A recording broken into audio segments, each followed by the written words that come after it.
আসসালামু আলাইকুম। গ্লোবাল বাংলা নিউজে আপনাকে স্বাগত। শুরুতেই সংবাদ শিরোনাম, পরে বিস্তারিত।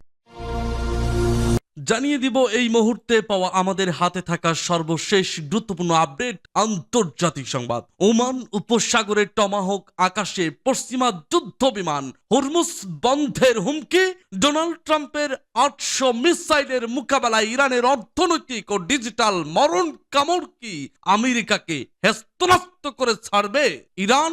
দর্শক, জানিয়ে দিব এ বিষয়ে একটি বিস্তারিত ডেস্ক রিপোর্ট। এরপর জানিয়ে দিব আমেরিকার প্রাণভোমরা ইরানের হাতে। ইরান থেকেই শুরু হচ্ছে তৃতীয় বিশ্বযুদ্ধ। এরপর জানিয়ে দিব ইরানের হামলায় চোখের পলকেই চোরমার হবে যুক্তরাষ্ট্রের রণতরী। হাইপারসনিক মিসাইল দিয়েই কি যুক্তরাষ্ট্রের রণতরী ধ্বংস করতে চলেছে ইরান? নিজেদের লোকেশন বন্ধ রেখেছে কেন মার্কিন ওই রণতরীটি? তাহলে কি সময় ঘনিয়ে এসেছে ইরানের সরকার কর্তৃক পরিচালিত একটি সংস্থা যুক্তরাষ্ট্রের বিমানবাহী রণতরী ইউএসএস আব্রাহাম লিঙ্কনকে নিয়ে চাঞ্চল্যকর তথ্য প্রকাশ? দর্শক, এ নিয়ে থাকছে আরো একটি বিস্তারিত প্রতিবেদন। এবং সর্বশেষ জানিয়ে দিব পুরোপুরি প্রস্তুত ইরান, হামলা হলেই নাস্তানাবুদ করে দিবে ট্রাম্প বাহিনীকে। এবার ইরানে হামলা করলে বেঁচে ফিরতে পারবে না ট্রাম্প বাহিনী। দর্শক, এ নিয়ে থাকছে আরো একটি বিস্তারিত প্রতিবেদন। শুনছিলেন এতক্ষণ সংবাদের প্রধান প্রধান শিরোনাম, এবার জানিয়ে দিব বিস্তারিত। তবে তার আগে অনুরোধ থাকবে ভিডিওটিতে একটি লাইক এবং কমেন্টস করে জানিয়ে দিন আজকের এই ভিডিও সম্পর্কে আপনার মূল্যবান মতামত। আর অবশ্যই এই ভিডিওটি আপনার ফেসবুক সোশ্যাল মিডিয়ায় শেয়ার দিয়ে ছড়িয়ে দিন আর জানিয়ে দিন আপনি কোন জেলা থেকে বা কোথা থেকে আমাদের সংবাদটি শুনছেন এবং দেখছেন। পৃথিবী এখন আর নিরাপদ নয়। মধ্যপ্রাচ্যের আকাশে ডানা মেলেছে পশ্চিমা যুদ্ধ বিমান। ওমান উপসাগরে মোতায়েন করা হয়েছে প্রায় ৮০০টি টমাহো মিসাইল, যার প্রতিটি লক্ষ্যবস্তু সরাসরি ইরানের বুকে। ডোনাল্ড ট্রাম্প এবার সরাসরি ইরানের সুপ্রিম লিডার আয়াতুল্লাহ খামেনির শাসন ব্যবস্থা সমূলে উৎপাটন করতে মরিয়া হয়ে উঠেছে ট্রাম্প। কিন্তু ইরান কি হাত জোর করে বসে আছে? একদমই না। তেহরান এমন এক মরণ কামড়ের প্রস্তুতি নিয়েছে যা যুক্তরাষ্ট্রের অর্থনীতিকে এক লহমায় দেউলিয়া করে দিতে পারে। ডোনাল্ড ট্রাম্পের মেডম্যান থিওরি এখন তুঙ্গে। কাতার থেকে ওমান উপসাগর, ইরানকে আজ ত্রিমুখী ঘেরাও করেছে যুক্তরাষ্ট্র। ওমান উপসাগরে মোতায়েন করা ৬৮টি টমাহো মিসাইল আজ একটি শহর ধূলিসাৎ করার ক্ষমতা রাখে। এছাড়া ব্রিটিশ রয়্যাল এয়ারফোর্সের টাইফুন যুদ্ধ বিমানগুলো কাতারে ল্যান্ড করেছে। ট্রাম্পের আসল লক্ষ্য ইরানের সামরিক ঘাঁটি নয়, বরং ইরানের নেতৃত্ব বা ব্রেন ধ্বংস করা। তবে পাল্টা হামলার ভয়ে মার্কিন বিমানবাহী রণতরী ইউএসএস রুজভেল্টকে পারস্য উপসাগর থেকে সরিয়ে ভূমধ্যসাগরে দেওয়া হয়েছে। আমেরিকা জানে ইরানের পাল্টা আঘাত হবে ভয়াবহ। ইরান বলছে, তোমরা আমাদের রক্ত ঝরালে আমরা তোমাদের পকেট খালি করে দেব। সম্মুখ যুদ্ধে পিছিয়ে থাকলেও ইরান সাজিয়ে রেখেছে অপ্রতিসম যুদ্ধ বা অসমেট্রিক ওয়ারের মতো পরিকল্পনা। ইরানের টার্গেট হলো মার্কিন ডলার। যদি যুদ্ধ শুরু হয়, ইরান তাদের হাজার হাজার ড্রোন ও ব্যালিস্টিক মিসাইল দিয়ে দুবাই, সৌদি শহর, আরব এবং কাতারের অর্থনৈতিক হাবগুলোতে আঘাত করবে। এতে বিশ্ববাজারে তেলের দাম এক ধাক্কায় $200 ছাড়িয়ে যাবে। এছাড়া হরমুজ প্রণালী বন্ধ করে দিলে বিশ্ব অর্থনীতিতে এমন এক সুনামি আসবে যা সামলানোর ক্ষমতা IMF এর বা বিশ্ব ব্যাংকেরও নেই। অস্ত্রের লড়াইয়ের চেয়েও ভয়ঙ্কর হতে যাচ্ছে ডিজিটাল যুদ্ধ। ইরানের সাইবার নিরাপত্তা বাহিনী গত এক দশকে নিজেদের বিশ্বের অন্যতম শক্তিতে পরিণত করেছে। তাদের পরিকল্পনা হলো যুক্তরাষ্ট্রের পাওয়ার গ্রিড, ব্যাংকিং সিস্টেম এবং এয়ার ট্রাফিক কন্ট্রোল করে হ্যাক করে পুরো আমেরিকাকে অন্ধকারাচ্ছন্ন করে দেওয়া। এছাড়া পর্দার পেছনে ইরানকে সমর্থন দিচ্ছে রাশিয়া ও চীন। রাশিয়ার S-400 মিসাইল ডিফেন্স সিস্টেম এবং স্যাটেলাইট ইন্টেলিজেন্স ইরানকে এক দুর্বৃত্ত নিরাপত্তা দেওয়াল দিয়েছে। ট্রাম্পের ৮০০ মিসাইল কি পারবে রাশিয়ার এই টেকনোলজি আর ইরানের পাহাড়ের তলার মিসাইল সিটের মোকাবেলা করতে? মধ্যপ্রাচ্যের এই সংকট কি তৃতীয় বিশ্বযুদ্ধের দিকে মোড় নেবে, নাকি ট্রাম্পের এই শক্তির আস্ফলন কেবল দাবার বোর্ডের চাল হিসেবেই থেকে যাবে? তা কেবল সময়ই বলে দেবে। তৃতীয় বিশ্বযুদ্ধ শব্দটা বারবারই উচ্চারিত হচ্ছে। বহু বিশ্লেষক বোঝার চেষ্টা করছেন এই যুদ্ধ আসলে শুরু হবে কোথা থেকে, ইউরোপ নাকি মধ্যপ্রাচ্য। ইউরোপে ফিনল্যান্ড নিয়ে তুলকালাম কাণ্ড বাঁধিয়েছেন মার্কিন প্রেসিডেন্ট ডোনাল্ড ট্রাম্প। মধ্যপ্রাচ্য তার নেতৃত্বেই জ্বলছে আগুন, বারুদের ভেতরে জমছে বহুদিনের ওম। এবার একটা ঘর্ষণের অপেক্ষা, ভয়ঙ্কর হিংস্রতার বিস্ফোরণ, পুড়ে ছারকার হতে পারে গোটা বিশ্ব। মধ্যপ্রাচ্য আবারও রক্তক্ষয়ী যুদ্ধ শুরুর আশঙ্কা করছেন বিশ্লেষকরা।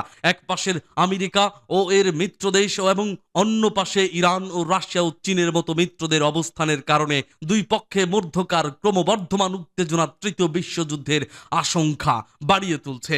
বিশ্লেষকদের আশঙ্কা, ইরানকে কেন্দ্র করেই এই শতাব্দীতে ধ্বংসাত্মক তৃতীয় বিশ্বযুদ্ধের জড়াতে পারে আমেরিকা ও বড় বড় পরাশক্তিগুলো, যার ফলে দ্বিতীয় বিশ্বযুদ্ধের পর পুরো বিশ্বকে আরো একটি কঠিন সময়ের মুখে ঠেলে দেবে।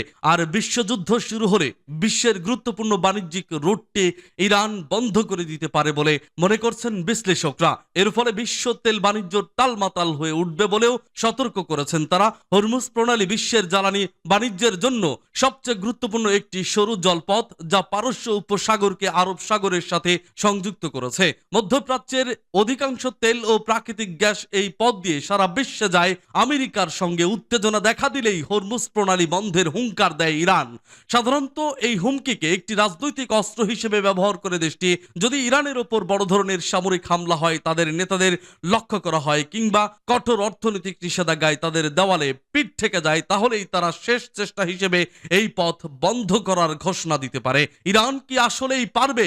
বিশেষজ্ঞদের মতে বাস্তবতা হলো ইরানের সামরিক শক্তি আমেরিকার তুলনায় অনেক কম। তারা হয়তো ঘোষণা দিয়ে পুরো পথ স্থায়ীভাবে বন্ধ রাখতে পারবে না, কিন্তু তারা জলপথে মাইন পুঁতে রেখে, ড্রোন হামলা চালিয়ে কিংবা ছোট ছোট স্পিডবোট দিয়ে বাণিজ্যিক জাহাজ জব্দ করে চরম আতঙ্ক সৃষ্টি করতে পারে।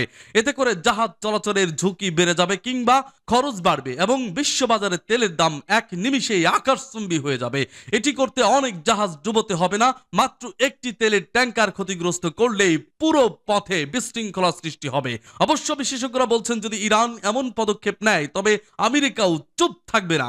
আমেরিকার নেতৃত্বে ব্রিটেন, ফ্রান্স এবং মধ্যপ্রাচ্যের দেশগুলো মিলে একটি শক্তিশালী নৌজোট গঠন করবে। মার্কিন পঞ্চম নৌবহর অবিলম্বে মাইন সরানোর কাজ এবং জাহাজগুলোকে পাহারা দিয়ে নিয়ে যাওয়ার কাজ শুরু করবে। এছাড়া তেলের দাম নিয়ন্ত্রণে রাখতে তেলগুলো তাদের জরুরি মজুদ থেকে তেল বাজারে ছাড়বে। তবে ইরান হরমুজ প্রণালী বন্ধ করে দিলে এত কিছুর পরেও বিশ্বের তেলের বাজারে স্থিতিশীলতা ফেরানো আমেরিকা এবং এর মিত্রদের জন্য কঠিন হয়ে উঠবে বলে মনে করছেন বিশেষজ্ঞরা। হাইপারসনিক মিসাইল দিয়ে কি যুক্তরাষ্ট্রের রণতরী ধ্বংস করতে চলছে ইরান? নিজেদের লোকেশন বন্ধ রেখেছে কেন মার্কিন ওই রণতরীটি? তাহলে কি সময় ঘনিয়ে এসেছে?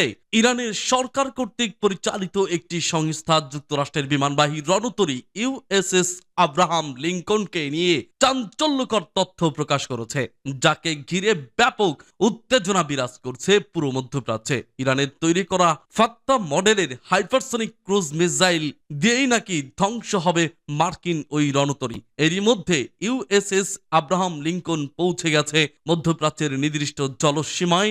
এবার কি তাহলে নির্দেশনা দিয়েই দেবেন আয়াতুল্লাহ আলী খামেনি?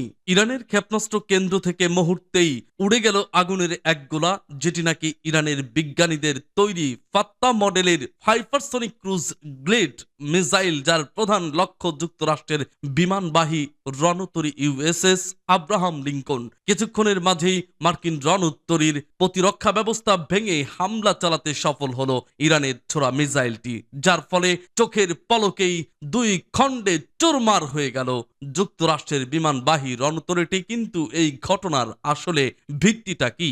মূলত এই ঘটনার একটি আর্টিফিশিয়াল ভিডিও ফুটেজ প্রকাশ করেছে ইরানের সরকার কর্তৃক পরিচালিত সংস্থা ইসলামিক আইডিওলজি ডিসেমিনেশন অর্গানাইজেশন, যেখানে দাবি করা হয়েছে যে মার্কিন রণতরীর সাথে সম্ভাব্য সংঘর্ষের সময়ে ইরানের ফাত্তা মিসাইলের আঘাতে দ্বিখণ্ডিত হচ্ছে ইউএসএস আব্রাহাম লিঙ্কন। ইরানের ওই সংস্থার বরাতে এক প্রতিবেদনে এমন তথ্যই জানিয়েছে যুক্তরাজ্য ভিত্তিক সংবাদ মাধ্যম ইরান ইন্টারন্যাশনাল। কয়েকদিন ধরেই ইউএসএস আব্রাহাম লিঙ্কনকে নিয়ে ব্যাপক চাঞ্চল্য বিরাজ করছে। মধ্যপ্রাচ্য মার্কিন প্রেসিডেন্ট ডোনাল্ড ট্রাম্প তো বলেই দিয়েছেন তার সামরিক বহরের এই রণতরীটির মূল লক্ষ্য ইরানে হামলা চালানো, কিন্তু প্রায় 90টি যুদ্ধ বিমান ও টমাহক ক্রুজ ক্ষেপণাস্ত্র সহ বিভিন্ন ধরনের সমরাস্ত্রবাহী এই রণতরীর সঠিক অবস্থান এতদিন জানায়নি মার্কিন প্রশাসন। তবে অবশেষে জানা গেল তার অবস্থান। ইসরায়েলের সংবাদ মাধ্যম চ্যানেল 13 এর বরাতে 26 জানুয়ারি যুক্তরাজ্য ভিত্তিক সংবাদ মাধ্যম ইরান ইন্টারন্যাশনাল জানিয়েছে মধ্যপ্রাচ্য পৌঁছেছে মার্কিন বিমানবাহী রণতরী ইউএসএস আব্রাহাম লিঙ্কন, যেটি নাকি ইরানের থেকে অল্প কিছু দূরত্বেই অবস্থান করছে। শুধু তাই নয়, ইসরায়েলের নিরাপত্তার জন্য এয়ার ডিফেন্স সিস্টেম বহনকারী একটি মার্কিন জাহাজও এগিয়ে চলেছে ইহুদিবাদী দেশটির দিকে।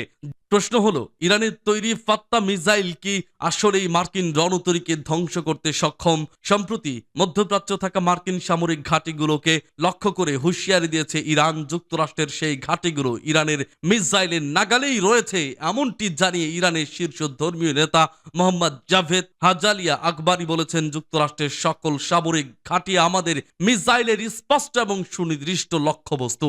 এদিকে ফাত্তাতো মডেলের হাইপারসোনিক ক্রুজ গ্লেন মিসাইলটি 1400 কিলোমিটারের মাঝে থাকা শত্রুপক্ষের যে কোনো সামরিক আস্তারা নিমিষেই ধ্বংস করতে সক্ষম। ইরানের তৈরি এই মিসাইলটিতে রয়েছে 2টি ওয়ারহেড, যেগুলোতে প্রায় 700 কেজি ওজনের বিস্ফোরক দ্রব্য বহন করতে পারে এই মিসাইলটি।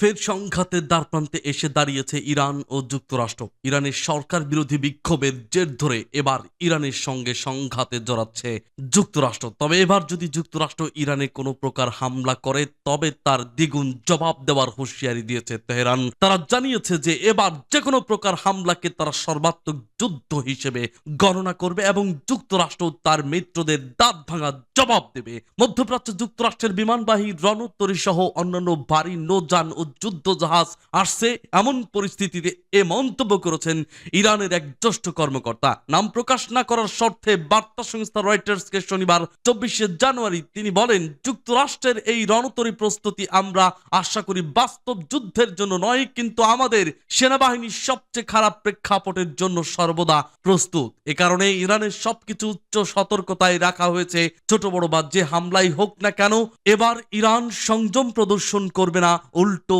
এটিকে সর্বাত্মক যুদ্ধ হিসেবে বিবেচনা করে ইরান সবচেয়ে কঠোরভাবে পাল্টা হামলা চালাবে বলে জানিয়েছেন এই কর্মকর্তা। তিনি বলেছেন, এবার যে কোনো ধরনের হামলা সীমিত অসীমিত সার্জিক্যাল আকাশ হামলা, তারা এটিকে যাই বলুক, আমরা এই ধরনের হামলাকে সর্বাত্মক যুদ্ধ হিসেবে বিবেচনা করব এবং এটির জবাব দিতে আমরা সবচেয়ে